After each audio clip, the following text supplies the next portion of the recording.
Hello everybody and welcome to a 600 subscribers special. I thought I would do something different. I'm not going to do a tarot reading today, but I realized that I wanted to do something different to celebrate the fact that I have 600 subscribers now, which is great.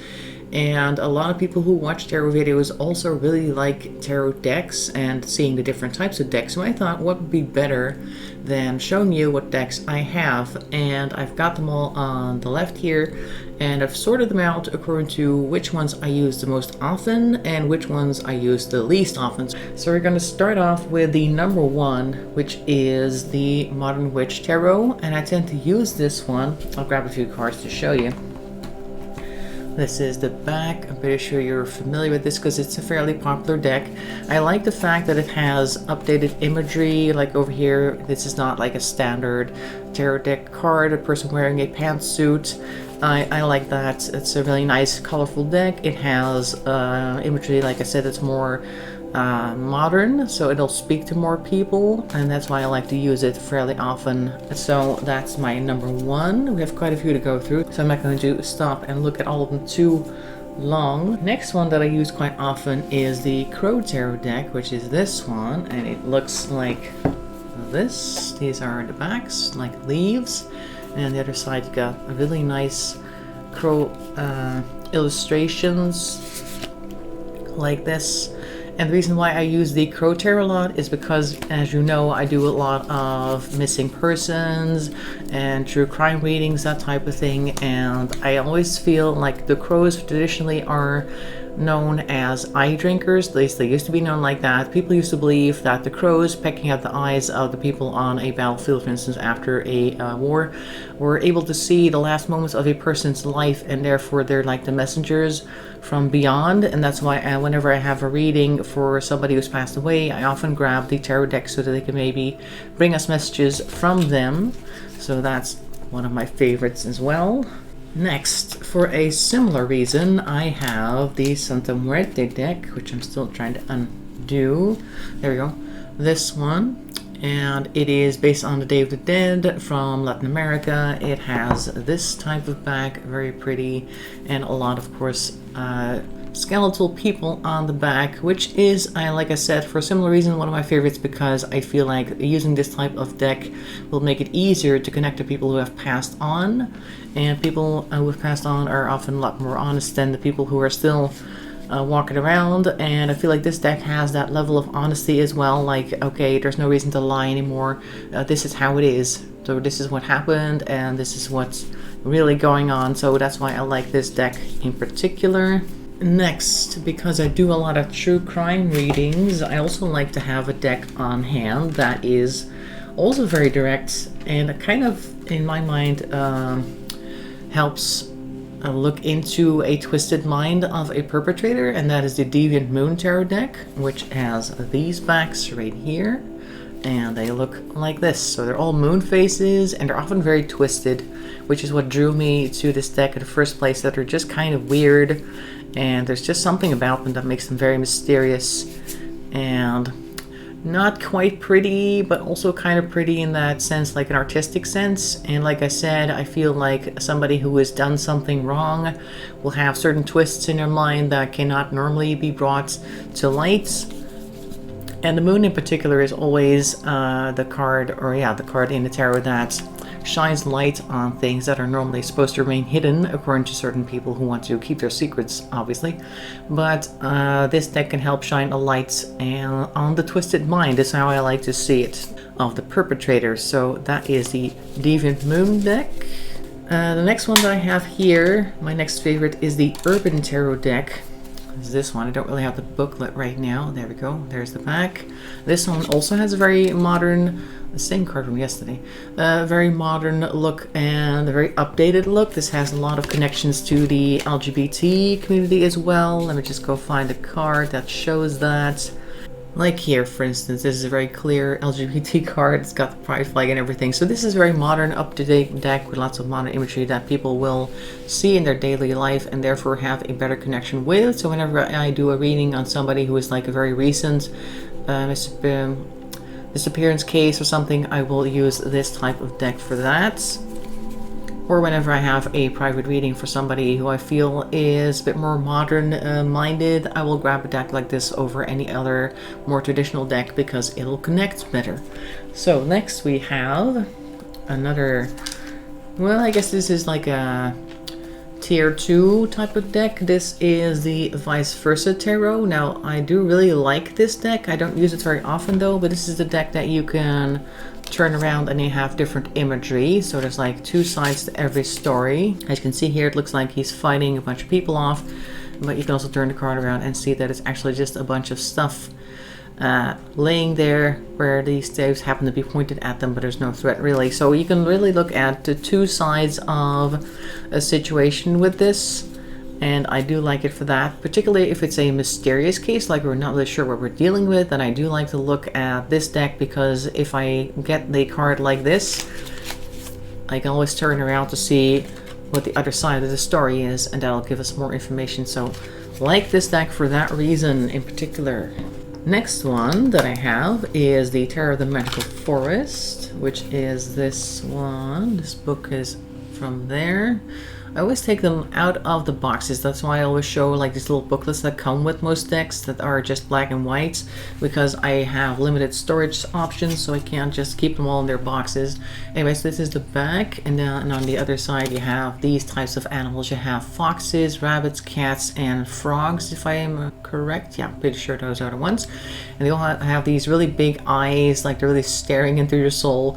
So I tend to use these for missing persons cases, often related to children as well, because it's like they're small animals, supposed to be cute critters. They do have a bit of a dark side, so this is like a deck that I would use for a case where there's just something really creepy and mysterious going on with children in particular that might help bring it out.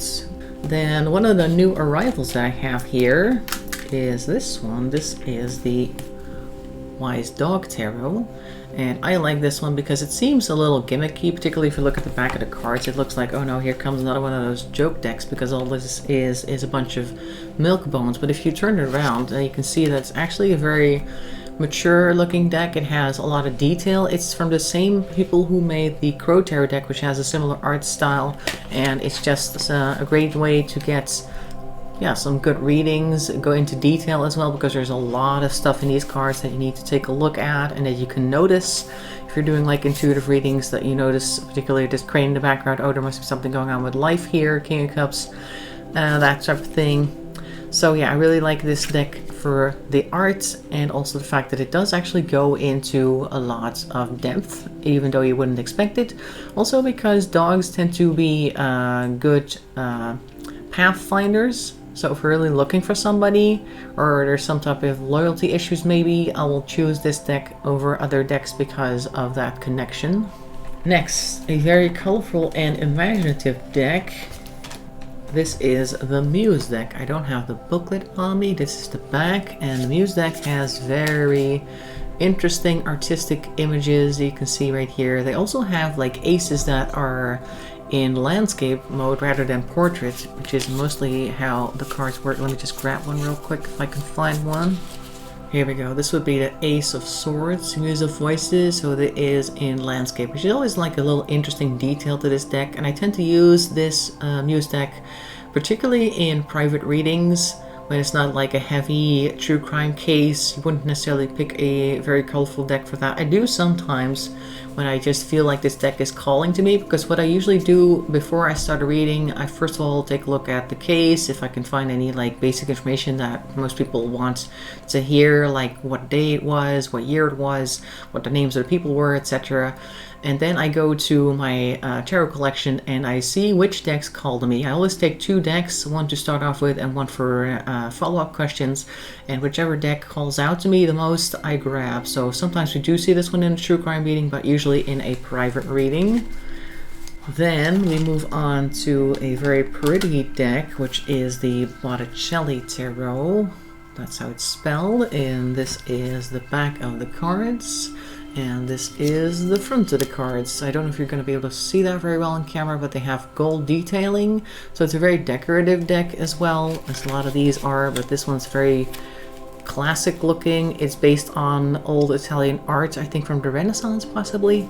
Not entirely sure, but they had a lot of interesting art styles there, and this one has a lot of gold coloring. Don't know if you're going to see that on camera. I'm not seeing it on camera myself, but maybe later we'll see some details. But as you can see, very romantic deck. So if I were to ever do a private love reading, then I'd probably pick this one or something like it, because this is not necessarily a deck we would choose for somebody who got murdered and we're trying to figure out how it happened. Although, like I said earlier, if it calls to me, I'll use it. But I would prefer others like the Crow Tarot or Santa Muerte because of the connections to the deceased, as I said earlier. Okay, so there's this one. I'm going to put this one away. We're not done yet. I think we're about halfway through. So we're going to see some decks that I've probably never used on the channel before. We're not there yet though. First I have here the Smith-Waite deck, which is like a variation of the standard Rider-Waite, which is going to be in here too at some point. This is the back. I like this one because it has a bit of an aged look to it. As you can see, these illustrations, they're new cards, but they're made to look a little older. And also the illustrations are slightly different from the Rider-Waite deck, like this, though they are very similar. But what's interesting about this deck is that it has a few cards in here that aren't in the Rider-Waite, and I think they weren't supposed to be part of the tarot. They're just extras, and sometimes they come out as well when I do a reading like this, for instance, and then that'll give me something else, like this could point towards there being gossip, for instance. Is there another one here real quick? One right here. Right, this is another one. So there's a couple of these, so that makes this deck a little more interesting. I tend to just grab this whenever it calls because there isn't really a particular situation where I'm like, okay, I need to use the Smith-Waite deck, but sometimes I just feel like I have to use it, and then we get it on the video. Next is one of my personal favorites, but since I sorted this one according to how often I use it, it's not quite in the top 10. It is the Affirmators Tarot deck, which is very cute and colorful. I tend to use it with child readings. I've done that a few times. This one also has a little bit of gold detailing in the back, but I don't know if you're going to be able to see that. Yeah, you can see that a little bit. And the cards themselves are very cheerful, very big as well. They're bigger than the standard card. And this one came with a damaged card. Where is it? Let me see now. I got this one on a back order because I ordered it and they took ages to deliver it, and then when I finally asked about when am I going to get it, they sent me this deck, which had apparently already been sent to somebody else and opened. As you can see, this little corner over here is super purple. That's because it was initially a missing piece of cardboard. I tried to kind of fix it, but as you can see, you've got a nice little purple corner there. But okay, it's kind of damaged in that sense, but I don't really mind that too much because that just makes it unique as far as I'm concerned. So there's that. And like I said, I use it for children readings because it's a type of art style that kids could connect to, and therefore I feel like we can get more information from children if the images were to speak to them. Then we're getting into the decks that I use infrequently, starting off with a miniature one called the Everyday Tarot deck. I'm pretty sure this one's also fairly familiar. Some people have used it quite frequently, me not so much. But this is what the back looks like, and then on the other side you have this very minimalistic style with a lot of purple and gold. I do like it. It kind of brings things back down to the basics, like, okay, this is what this card means, this is what it's about. That means that if I'm looking for extra information, there is a little bit less for me to work with here because I really only have the basic meaning of the cards and the combinations of which. But, you know, it can be very good in that sense if you just want to cut through all of the nonsense and noise maybe that might be surrounding a case. Then you could perhaps grab a card or a deck like this that just goes, okay, it's the world, okay? We don't need to make it any more difficult than that type of thing. So there's that one. But like I said, I like to look at the images, so a deck like this I would not use too often. Then we have the Angel Tarot. I don't have the booklet of that either. This is the back, and it's all angel themed cards like this. I do tend to use this a lot when we have a deceased person whom we're trying to either locate or figure out what happened to them, because they might be giving information via the angelic realm. Also kind of shows things like this, like regular people being influenced from beyond by different forces, that type of thing. Like this king, for instance, or queen rather, looks like she's in control, but if you look behind the throne, you can see where the real power is, that type of thing. So that's also an interesting aspect of this deck. I don't use it too often. Not really sure why. It doesn't speak to me as much as other decks do, so sometimes I'll pull it out, but it's not my favorite. Next we have a deck called Tero, which is this one. It is a very decorative deck as well. The one problem I have with this deck is that the backs are not reversible, so you can tell beforehand whether a card is upright or not. And it has very warm colors. I do like that, but I don't tend to grab it very often. It's often not quite the right fit for a lot of readings. At least I feel like it's not. And sometimes it's also a little bit too decorative that I'm not really sure what I'm looking at. This is the Knight of Wands. I had to really take a moment to check that out. This is one of the decks where I tend to most often confuse cards for each other because I can't quite tell what I'm looking at. Like, who is this? Is this the King? Oh yeah, this is the King of Cups then. Alright, fine. Anyway, so yeah, it's pretty. I do like the way it looks, but I don't really have a very strong connection to this deck, so that's why I don't use it very often.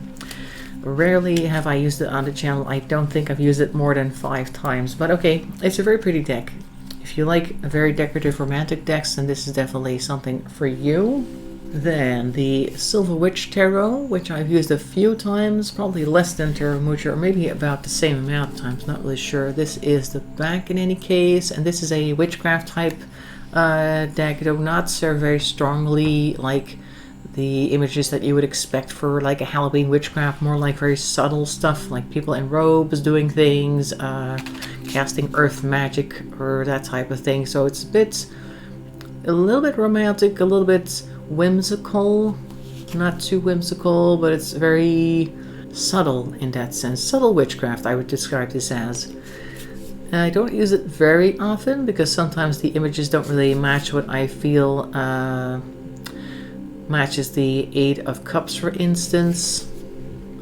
Looking at this card, Eight of Cups normally like a walk away card, and over here they're just sitting by the tree, so I wouldn't necessarily connect with this very much. I might use it sometimes. Like I said, sometimes a deck just calls out to me and then I'll use it, but it has too subtle imagery for me to really work with it very easily. I could do it, but it's not my favorite. Then we have the Renaissance deck, which I don't have the box for. I do have the booklet somewhere, but it looks like this on the back, and the cards themselves have a metallic look to them. They're also very basic, but they do have their own little details, which I do like. It looks like this is a picture of something metallic, but I'm pretty sure it's not. I think it's digital art, or maybe they painted it or something. It's in Dutch, as you can see, so that also makes it a little difficult to translate sometimes, but it does get to the point. And because it's a metallic deck, it's almost like it cuts through all the nonsense and gets to the point. This is a deck that I found at a thrift store, and I was not expecting to find any type of tarot decks in the thrift store, so that immediately drew me to it. And then I saw the cards and I thought, oh, this is so very different. I'm not used to this, so I need to have this deck. So that's why I picked it up. And it's like one of those decks. I don't know if you have decks of your own that you might use, but sometimes you have a deck that's just kind of like your basic. The basic go-to. If you really don't know what else deck to choose, then I'll pick this one, for instance, because it's just the OG deck, so to speak. Even though I've had the Rider-Waite deck for much longer, I always had this thing about the Rider-Waite deck like it being the official deck, and that kind of kept me from using it for some reason. I don't know why, but this one feels like it's much more approachable, which is kind of strange to talk about when you're talking about a stack of cards, but still that's how I feel it works. Next, we've got a bit of a gimmicky deck. This is, I don't know the exact name, like the Apocalypse deck or something. This is the back, and these are the front. So this is all imagery about, oh, wrong way, post-apocalyptic type stuff, things exploding, people trying to survive, so it can be a very interesting deck to use if somebody's, for instance, out and about, maybe somebody trying to survive out there, trying not to be found, then you can use this type of thing. It's almost a little bit like Walking Dead in a sense. though there's no zombies. So it's just like apocalyptic survival, maybe post-economic apocalyptic survival, if that's a word. And that's the type of cards we can see here. So it'll be all about survival, ingenuity, trying to make do, that type of thing. Can also be about deceit. So it can be an interesting deck to use. I just don't have a lot of situations in which I would use it. So it doesn't see a lot of use. I do like it, but it doesn't see a lot of use. Next up, we have the Tattoo Art deck. I don't have a box or a book for this either. This one is, well, exactly what it says, Tattoo Art. It has a fairly minimalistic design in the sense that there isn't much like scenery around it. The designs themselves are very pretty and detailed, so you can get some information from that, but just like the everyday tarot, it's kind of like very basic stuff. Sometimes I grab it if somebody has a particular connection to like tattoos and that type of world where people tend to frequently have tattoos placed. I might use it in that sense. It hasn't happened too often yet, but it can be a very nice deck to just go back to basics and look at things. So I don't use it too often. Then we have the Housewives Tarot, which is kind of funny. I don't really use this on the channel for any type of serious reading because it's kind of like a 50s, 60s design deck. It's got all this like almost ad stuff in it. The old-fashioned commercials and stuff like that. Oh, salmonella, everything expires, yum. So that type of thing, it's kind of entertainment maybe. I might use this in a personal reading for somebody if it's like a humorous question or something that's lighthearted. I'll try that. It can give good readings. It's not that the deck cannot be used for more serious stuff, but you do need to know your audience, whether they would appreciate this or not. So often for missing persons or murder cases, stuff like that, it's not really appropriate to show up with something like this, but it can be a good deck for other types of readings. I really love this star card. Look at this. She baked a cake. Yay. So this is a Housewives Tarot deck. I forgot what this one's called actually. The book is somewhere else. I don't have it on me right now, but this is a round tarot deck. I got it just because it was round and looking very pretty. But because it's round, it's also very unique in a way and difficult to read sometimes. This is the Ace of Wands, so that makes it very clear. But there are some cards, like I'm not really sure. This looks like Temperance. It's very pretty. But yeah, round cards are always a little more difficult to work with, particularly because I'm trying to line stuff up and it's not always clear what I'm looking at, like I said. Like, what is this? But this looks like 10 of Cups, I think. Yeah, this is a type of deck that I really like in the sense that it's pretty, but I don't tend to use it. It's also really difficult to shuffle because it's a really large deck to hold in your hands like this. And then I have to shuffle it. Just, they tend to stick together for some reason. I don't know why. But yeah. It works, but it's not ideal. And it's a bit strange looking, and in that sense I don't tend to use it much for readings because that kind of might draw away from the actual topic of the reading. This is the High Priestess by the looks of things. Interesting. So yeah, this is a fairly infrequently used deck of mine. I might use it in a personal reading for a creative type perhaps, but it's not going to show up on my channel, the main channel, very often. Then we have the Beautiful Creatures deck, which looks like this. The booklet is somewhere else. It has all of these large-eyed girls on them. I actually hope that it would represent the type of card more with the images, but it seems to just be random images. Don't really have too much to do, mostly with what it's all about. Some of them do, some of them don't. 9 of Wands seems to be okay, but look, 7 of Swords. How is this 7 of Swords? I don't really know.